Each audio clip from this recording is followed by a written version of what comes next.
Now, the U.S. debt continues going up, and right now it's unsustainable. And the United States is on a path of no return if we don't get this spending under control, because a good portion of our tax dollars is going to end up going just to pay the interest on our debt.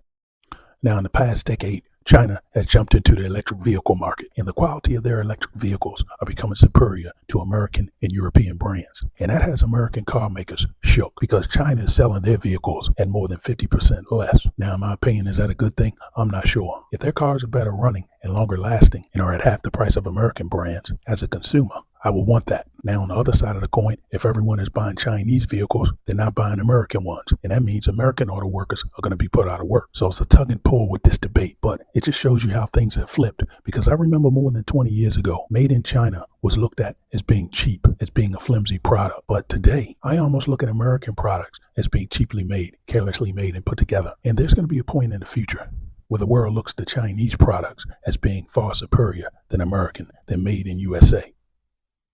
As a country, we have to get back to basics. We have to get back to basic spending. We have to get back to basic necessities. And again, education is the top key. We have to educate our people. Otherwise, the innovators on this planet, they're not going to come out of America. And as technology grows, if we're not the innovators, we're going to be left behind.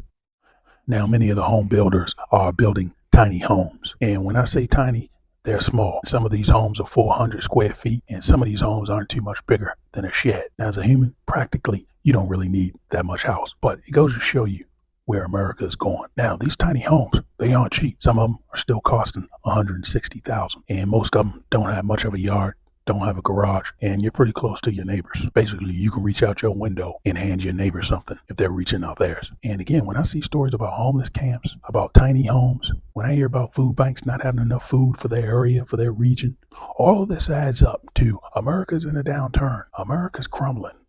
We're going downhill. Now, at what speed? Well, some of us can disagree. Some of us might say it's fast. Some of us might say it's slow. But we can agree it's going downhill. Now, many Americans are giving up that dream of owning a home with a white picket fence, having a dog in their backyard. And many people now are resorting to living in their cars. Now, these aren't people without jobs. These are people who work every day. And it's just become too expensive for them to rent or buy a home at this moment. And a lot of people are turning to living in their cars just to save money in hopes that one day they will be able to purchase a home. So you're seeing more stories of this, and these stories are becoming more frequent in this country.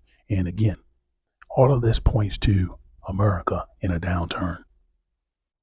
Now, if you like this type of content, please like and subscribe. Thanks for watching.